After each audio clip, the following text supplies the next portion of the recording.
The heat on 15th August 1945 lay thick over Tokyo, as if the exhausted city were being slowly smothered beneath its own ruins. The air tasted of dust and the acrid tang of charred timber. Inside the fortified basement of the Imperial Library, where courtiers had spent the night in a state of funereal tension, the Emperor's recorded message, cut onto fragile acetate discs, was prepared for transmission to a nation that no longer existed in any recognizable form. At noon, the crackling voice broadcast through battered loudspeakers across the country possessed a quality so ethereal and strange that many Japanese struggled to believe it belonged to a man who had been worshipped as a living god. The archaic court language drifted over a people who could scarcely pass its meaning, yet who understood with dreadful clarity the singular truth beneath its ornate phrasing. Japan had lost the war. For Hirohito, 54 years old and raised in the rarefied air of imperial ritual, the broadcast marked the end of an era that had defined his life and shaped his identity. The war had been fought in his name, with his portrait carried into battle like a sacred standard. Yet now the voice that once sustained a myth was extinguishing it. He did not utter the word surrender. His restrained admission that the war situation had developed not necessarily to Japan's advantage was the final act in a tragic performance, a coda to a national catastrophe. What followed was a silence more profound than the message itself. The imperial palace, built upon centuries of deference and mystery, became the eye of a storm. Ministers, generals, and courtiers alike waited for the next directive from a sovereign who had just dismantled the ideological spine of his own regime. Beneath the calm exterior of Hirohito's demeanor, the post-war identity of the emperor was a question that not even he could yet articulate. His authority endured in name alone, and even that existence would soon be contested by the victorious allies, who were preparing for an occupation unprecedented in scale. General Douglas MacArthur, the supreme commander of Allied powers, stepped onto the tarmac at Atsugi airfield days later with a sense of theatre that matched his reputation. The future of Japan lay within his vast portfolio of power, yet the single most consequential decision of the early occupation had already begun to form in his mind. What precisely was to be done with the emperor? Hirohito was not simply a defeated monarch. He was the embodiment of Japan's wartime mobilization, the center of a political religion that had driven the nation into the darkest chapters of its modern history. Many in the United States believed he should be tried as a war criminal. Some demanded his execution. The Soviet Union, eager to seize moral and strategic leverage in the post-war settlement, supported the idea with characteristic vehemence.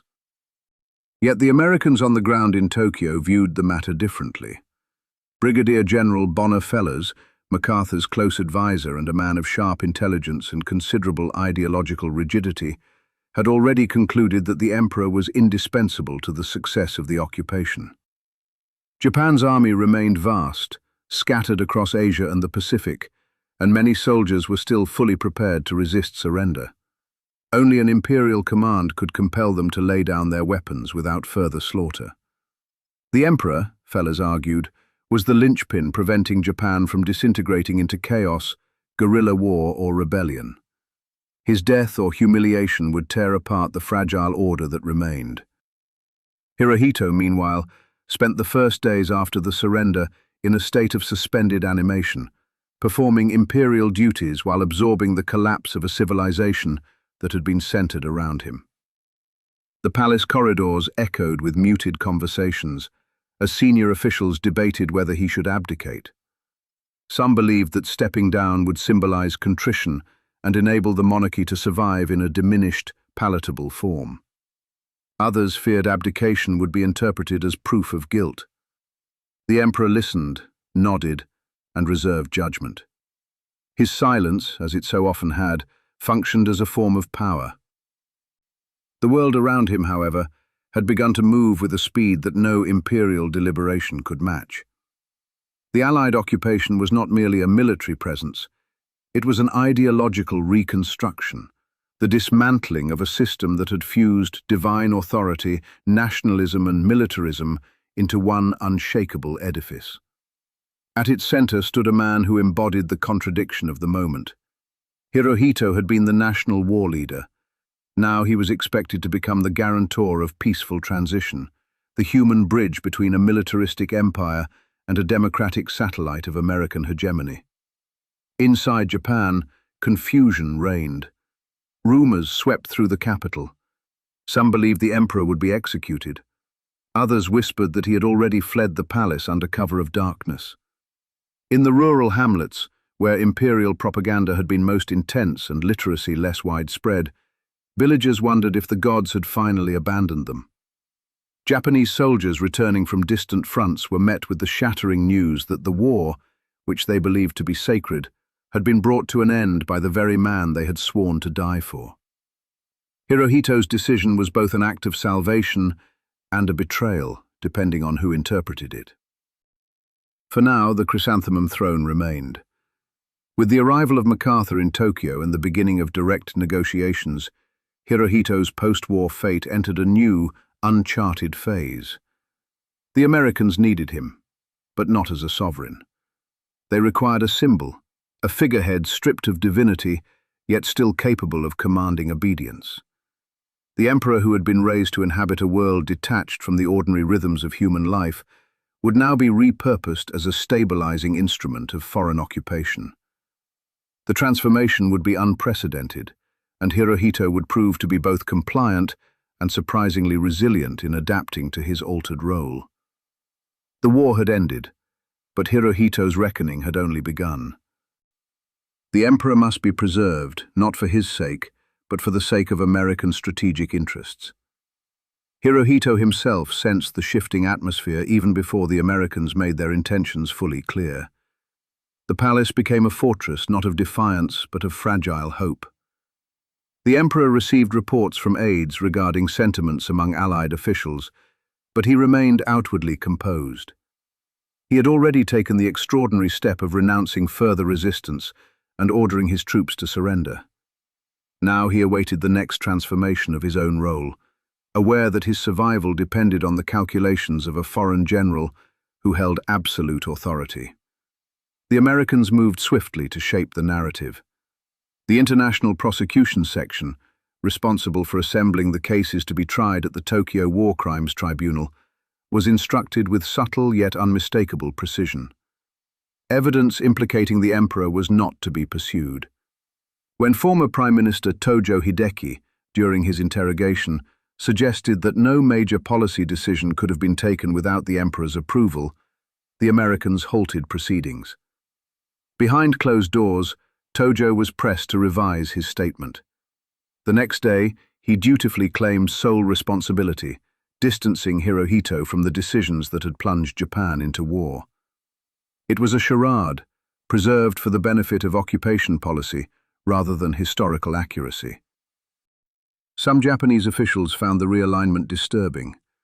They had lived through an era in which imperial authority was invoked to justify conquest, annexation, and occupation. Now they watched as the emperor was recast in the role of a reluctant observer who had been manipulated by unscrupulous militarists. A few men within the court circle, schooled in the rigid hierarchies of Meiji-era governance, whispered that this narrative was convenient fiction. Yet they also understood that the survival of the imperial institution depended on it. The turning point came on the 27th of September 1945, when Hirohito traveled to the Dai-ichi life insurance building to meet MacArthur. The symbolism of the meeting was orchestrated with almost Machiavellian precision. MacArthur greeted the emperor dressed not in ceremonial uniform, but in a simple military shirt with open collar, hands on his hips, exuding a relaxed authority that contrasted sharply with Hirohito's formal morning coat. The photograph captured that day circulated across Japan with a shockwave effect. For the first time in history, the emperor was shown standing beside another man as an equal, or more precisely, as a subordinate. His aura of divinity evaporated in a single frame. Yet Hirohito did not falter. He met the American general with dignity, offering to take full responsibility for the war. It was a statement that startled even MacArthur. Though no transcript was made, MacArthur later claimed that the emperor's readiness to sacrifice himself elevated him morally above the militarists who had surrounded him. Whether the remark was sincere or strategic, it further convinced the supreme commander that Hirohito could be relied upon to stabilize Japan. With MacArthur's support secured, the machinery of immunity clattered into motion. The tribunal would prosecute Japan's wartime leadership, but the emperor himself would be shielded. This was not a trivial concession. It required a deliberate reframing of Japan's wartime past, presenting Hirohito as a constitutional monarch whose role had been largely ceremonial. Historians would later debate the accuracy of this portrayal, but for the occupation authorities, it was an essential fiction. Hirohito, meanwhile, began to understand the contours of his post-war existence. He would renounce his divinity. He would assist in transforming Japan into a demilitarized democracy. He would serve as a moral instrument of reform, standing beside a foreign general whose authority exceeded his own. The emperor had not been dethroned, but he had been fundamentally remade. The immunity deal shaped every subsequent moment of Hirohito's life. It allowed him to walk freely through a nation that had been devastated in his name. It allowed him to reign for another 44 years as a ceremonial sovereign. It allowed Japan to retain a link to its imperial traditions while embracing American-style constitutionalism. Yet it also cast a long shadow. The truth of Hirohito's wartime role would remain entangled in ambiguity, protected by a silence that suited both the occupation authorities and the Japanese establishment. By the end of 1945, the chrysanthemum throne had been salvaged not through divine right, but through American pragmatism. Hirohito was no longer a god. He was not yet a true constitutional monarch. He was a symbol in flux, suspended between past and future, between guilt and absolution. And as the occupation deepened, he was about to undergo the most radical transformation in the history of the Japanese monarchy. The first winter of the occupation descended upon Tokyo with a bleakness that seemed to mirror the state of the nation. Food was scarce, homes were shattered, and entire districts resembled archaeological ruins rather than modern neighborhoods. Yet the psychological landscape of Japan was even more unsettled than its physical one. The people had been raised to believe that Hirohito was divine, descended from the sun goddess and endowed with spiritual authority beyond mortal reach. Now, under the watchful gaze of the Americans, that mythology was about to be dismantled. The notion that the emperor must formally renounce his divinity emerged not from Japanese society, but from the occupation authorities. The Americans believed that the sacral aura surrounding Hirohito had been used to mobilize the nation for war, and that eliminating it was essential to preventing a resurgence of militarism. The new Japan, they insisted, must be secular. The emperor could remain, but only as a human being stripped of the supernatural attributes that had been cultivated by the state. Hirohito was briefed on the proposal with characteristic delicacy by his senior advisors, who themselves appeared uncertain of how to articulate its implications. The idea was extraordinary. For centuries, the Japanese throne had blended political authority with religious significance in a manner that defied Western categorizations. The emperor had been enshrined at the apex of the ideological hierarchy. To renounce divinity was not merely a personal statement. It was the ideological demolition of a national foundation. Yet Hirohito, confronted with the reality of occupation and the risk that any resistance might lead to his removal, accepted the necessity. Preparations began for a proclamation to be delivered on New Year's Day, 1946. The text was designed with meticulous care, first drafted by occupation officials and then translated into the formal language of the court. It asserted that the ties between the emperor and his people were based not on mythological origins, but on mutual trust and affection. In effect, Hirohito would declare himself a human being. When the rescript was released, its impact was immediate and profound. Newspapers across Japan printed it in full, and citizens read the words with a mixture of confusion, relief, and disquiet. The emperor stated that the notion of his divine nature was unfounded. For those raised in the imperial education system, it was a shock akin to losing a foundational pillar of identity. Some older Japanese simply refused to accept it, convinced that the Americans had coerced the emperor into a humiliation that no true monarch could have willingly endorsed. Others viewed it as a necessary step towards peace. What the public could not see was the subtlety embedded in the document. Although Hirohito renounced his status as a living deity, he did not disclaim his mythological descent from the imperial lineage. The nuance was deliberate. The Americans believed they had eliminated the religious core of imperial rule. Japanese conservatives believed they had preserved the essential continuity of the dynasty. Both interpretations served their respective audiences, and neither side pressed the contradiction too hard.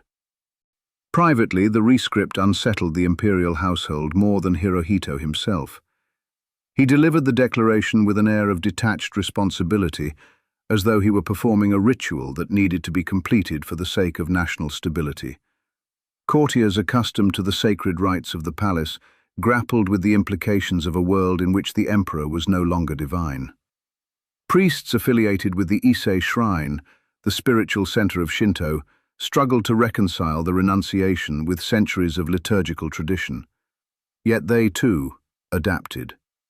Post-war Japan had no space for old orthodoxies. For the Americans, the Humanity Declaration was a triumph of ideological engineering. It represented the taming of a monarch who had once been the symbolic force behind Japanese militarism. It also demonstrated to the world that the occupation was reshaping Japan at its most fundamental levels. But beneath that triumph lay a truth that many observers failed to appreciate. The emperor's renunciation did not erase the cultural reverence in which he was held. It merely altered the form of that reverence. In rural Japan, where literacy rates were lower and imperial propaganda had been most vigorous, the proclamation was often misunderstood. Many villagers continued to believe in the emperor's sacred status.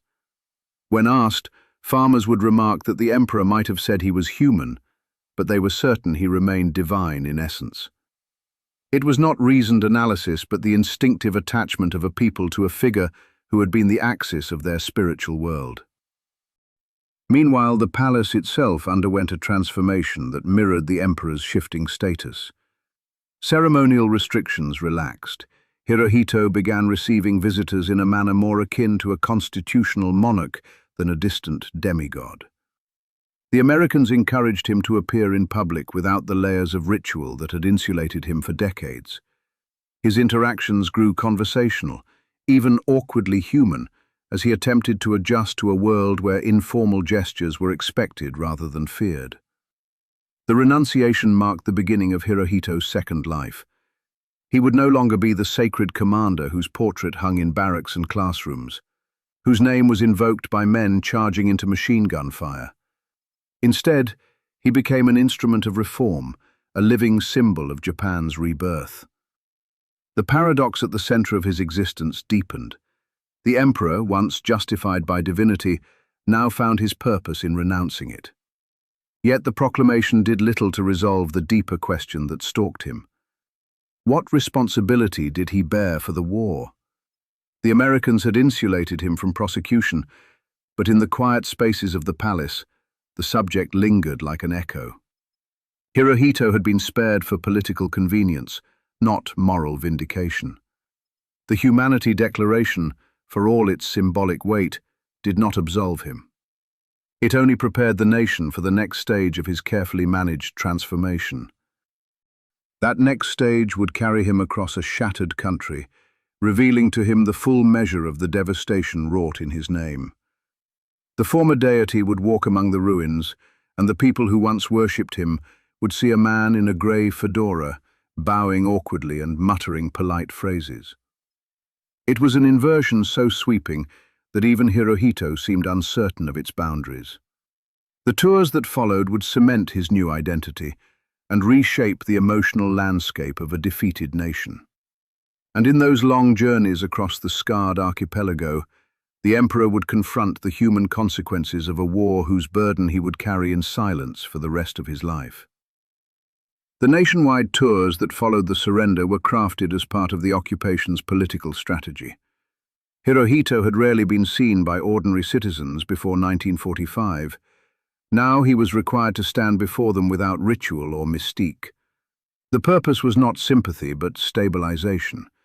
MacArthur understood that Japan's population needed to see their former sovereign stripped of divine distance and rendered recognizably human. The Japan Hirohito entered was a wrecked country. Railway lines buckled under wartime neglect, cities lay in ruins, and rural districts suffered food shortages. The emperor traveled in an imperial train whose pre-war prestige contrasted sharply with the shattered landscape it moved through. Crowds gathered along the tracks, some out of loyalty, others out of curiosity, many simply because the emperor's appearance was unprecedented in their lifetimes. Hirohito's manner during these tours was markedly different from his pre-war image. His movements were stiff, and his speech formulaic, but the awkwardness was less important than the fact that he appeared at all. Japanese society had been raised to believe he was aloof and unreachable. The occupation sought to reverse that perception. Soldiers returning from China and Southeast Asia, many emaciated and diseased, watched him observe their repatriation queues with a solemnity that neither apologized nor deflected. It was a calculated neutrality that suited the political requirements of the moment. When he visited Hiroshima in December 1947, the scale of destruction was without precedent in his experience. Tens of thousands gathered in silence. The emotional reaction of the crowd, grief rather than anger, was widely reported. The Americans considered the event a success. The nation had accepted the emperor's presence in the ruins of a city destroyed in his name without erupting into disorder. Resistance, where it appeared, was marginal.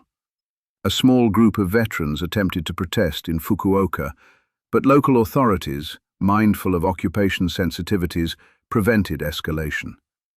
The absence of widespread hostility reinforced Feller's earlier assessment that Hirohito remained a stabilizing force. By 1954, the tours had achieved their purpose. The emperor had been repositioned from wartime commander-in-chief to constitutional figurehead.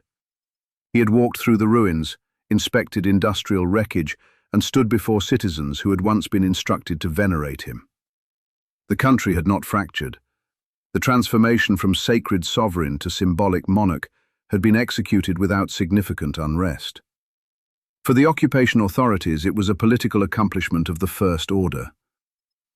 Once the tours ended, Hirohito retreated into the palace and resumed a long-standing scientific interest that now became a central part of his post-war identity. Marine biology had occupied him intermittently since the 1920s, but in the post-war decades, it became the primary outlet for a life stripped of political authority. His laboratory, equipped with surviving Zeiss microscopes and new apparatus acquired during the 1950s, became a small scientific enclave. Here he conducted taxonomic studies of hydrozoans, such as Sertularia japonica and Obelia species, documenting their morphology with the precision of a trained naturalist. His 1967 review of the Clathrosonidae family, produced with academic assistance but authored in substance by the emperor himself, demonstrated that his work met the expectations of professional science. Scholars who collaborated with him remarked that he pursued specimens with unusual focus, often working through mornings with minimal interruption. This scholarly persona was not politically neutral. It offered Japan a rebranded sovereign whose interests lay not in military command, but in empirical study. It aligned neatly with the nation's broader strategy of presenting itself as modern, pragmatic, and technologically driven. Hirohito's scientific discussions with visiting heads of state acted as diplomatic tools, softening the memory of his wartime role without revisiting it. Yet the debate surrounding that role never disappeared entirely. As Japan prospered during the 1960s and 1970s, a younger generation of historians began questioning the occupation-era narrative that had insulated the emperor from responsibility. Diaries of senior officers, minutes of imperial conferences and internal memoranda suggested that Hirohito had been more involved in wartime decisions than acknowledged publicly. Outside Japan, especially in China, Korea and Southeast Asia, criticism was more direct. The emperor's immunity remained a point of anger for nations that had endured Japanese occupation. Hirohito did not address these criticisms. His public appearances remained tightly controlled, confined to ceremonial rituals and expressions of sympathy following natural disasters. His silence, once part of imperial mystique, now served a different function. It prevented engagement with questions the political establishment preferred to leave dormant. His 1971 visit to the United States, the first foreign trip by any Japanese emperor, illustrated the ambiguity of his position. The journey symbolized reconciliation, yet it also triggered protests from groups representing Asian victims of wartime atrocities. Hirohito remained composed, avoiding substantive comment on the war. Diplomatically, the visit was judged a success. Morally, it highlighted unresolved tensions that would persist beyond his lifetime. His scientific activities continued through these decades. Assistants recalled that he approached specimens of hydroids and ascidians with the same concentration well into his 80s. The laboratory provided personal continuity, while the external world wrestled with the legacy of his wartime reign. Hirohito's health began to deteriorate in the late 1980s. The palace announced a series of gastrointestinal complications, later understood to be symptoms of the cancer that would end his life. His public appearances grew infrequent. When he did appear, he looked markedly diminished, thinner, slower, visibly frail. For a nation accustomed to seeing him preside over ceremonies with unchanging composure, the decline carried a symbolic weight. By mid-1988, he was largely bedridden. The government issued regular medical bulletins, providing details on transfusions, internal bleeding, and intermittent periods of regained strength. The Japanese public followed these updates with attentiveness that reflected not only personal sympathy, but historical consciousness. The Showa era, which encompassed both the expansionist war and the post-war recovery, was nearing its end. As his condition worsened, international attention returned to the unresolved question of his wartime responsibility. Foreign media outlets published retrospectives that examined his role in the conflict, citing newly analyzed documents and testimonies. In Japan, the tone was more restrained, though scholars increasingly acknowledged that the emperor had been more closely informed about military operations than the occupation-era narrative suggested. The palace did not respond. Hirohito died on 7 January 1989. The government immediately declared the start of the Heisei era under his son, Akihito. Reactions abroad varied. Western governments issued formal condolences. In China and South Korea, statements were measured and sometimes pointed, reflecting the enduring memory of wartime occupation. Within Japan, the mourning was subdued but sincere. The emperor's long reign had spanned vast historical shifts, and his death marked a break with a generation that had lived through both catastrophe and recovery. His funeral combined modern protocol with ancient imperial rituals. It was the largest state event Japan had held since the pre-war period, attended by representatives from 163 nations. Yet even at this moment of national ceremony, the ambiguity surrounding his wartime role remained. The government avoided framing him as a wartime leader, instead emphasizing his contribution to post-war stability. Hirohito's legacy remains debated. He survived the collapse of the imperial war state, accepted the constraints of constitutional monarchy, and occupied the throne during Japan's economic transformation. Yet the question of his responsibility for the war has never been conclusively resolved. The occupation's decision to exempt him from prosecution ensured political stability, but left historical uncertainty. Later scholarship has shown that he was neither powerless nor omnipotent, but a monarch whose authority operated within a system that combined consensus, deference, and institutional inertia. In the end, the fate of the emperor after 1945 reflected the fate of Japan itself. Both underwent reconstruction, reinvention, and careful management of historical memory. Hirohito spent decades dissecting marine organisms while the nation he once led dissected its own past with greater caution than candor. When he died, the Showa era closed without final answers, only the durable presence of a figure who had embodied both the darkest and most resilient elements of Japan's modern history.